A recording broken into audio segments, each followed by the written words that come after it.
Kada umaga yung, boss ko nag-shovel siya nung paglabas lang ng ano, makalabas na yung sasakyan. Sa may garahe lang. Yan o.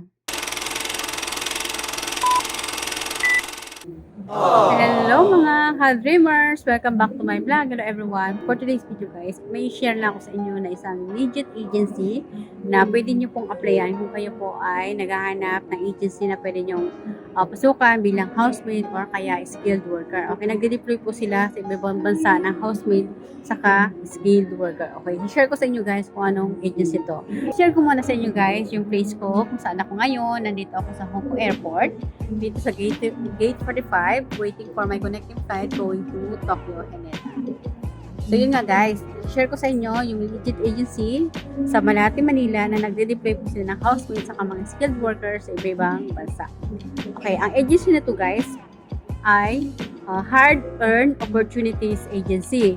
Ang address niya guys sa Anli, Singalong Town Home 2, 1706 Singalong Street, Malate, Manila. License po sila ng POEA. Puntahan niyo na lang po ito guys, ng agency na to. Madali lang po siyang hanapin.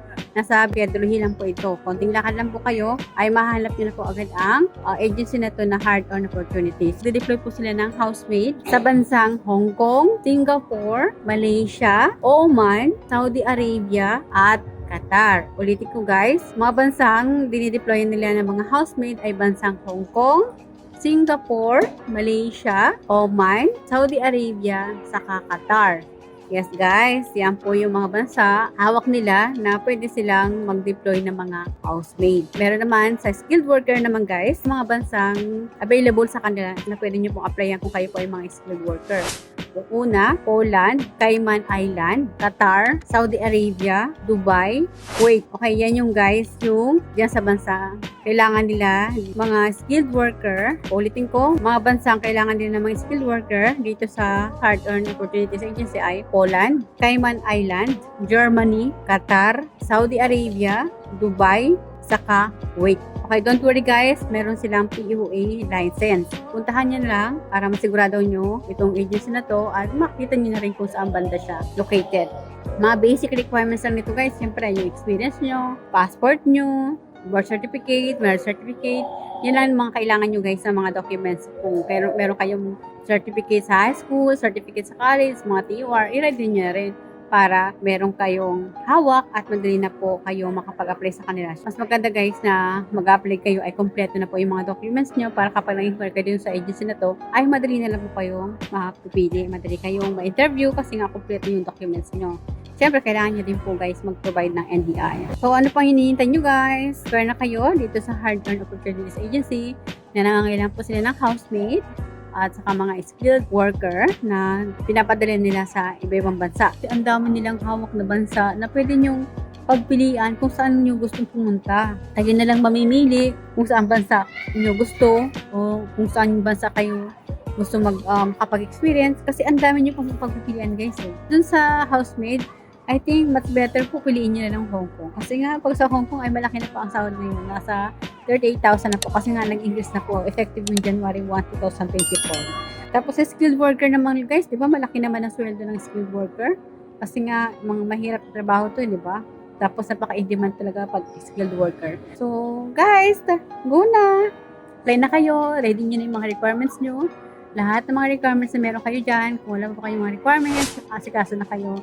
Habang itong agency na to ay napaka-active pa at nangangailangan sila ng housemaid at mga skilled worker na pwede nilang i-deploy sa bansang nabanggit ko. So, madami silang bansa guys, mamimili na lang kayo. Di ba, dito lang dun sa agency ko ay talagang dalawang bansa lang hawak nila, Malaysia saka Hong Kong. Pero marami silang nade-deploy ng mga foreign domestic helper sa Hong Kong. So guys, na-share ko lang sa inyo ang isang legit agency sa Singalong, Malate, Manila na malapit lang po sa Pedro Hill. Pwede niyo pong puntahan na sila po ay nangangailangan ng mga housemaid at mga skilled worker na pwede po nilang i-deploy sa mga bansang hawak nila. So nadaanan ko to guys, ay marami po silang aplikante. Saka tinignan ko din guys yung POA license. So para sigurado kayo na accredited sila na POA, puntahan nyo po at i-check nyo rin po sa POEA license kung active pa yung POA license nila sa DMW. Kasi DMW na po ngayon, di ba? So, yun talaga guys. Punta na kayo. Mag-apply na kayo habang marami po silang kailangan ng mga aplikante ng mga housemates saka mga skilled worker. Isang pasahan lang at interview na kayo kasi nga complete documents kayo. Yan po ang advantage kapag complete po kayo sa mga documents nyo kasi nga madali kayong ma-interview agad. Malay nyo guys, pag isang interview lang kayo, makakuha na agad kayo ng employer at makapili na kayo kung saan bansa kayo ipapa-deploy. So, yun lang guys. So guys, if you find my video helpful, please pakisubscribe naman po and do like and share din po kung nagustuhan niyo po yung video ko at sa tingin niyo po ay nakakatulong naman po sa inyo. Please, pakiclick naman po yung notification para ma-notify po kayo sa mga bago kong video. Marami po akong share sa inyo.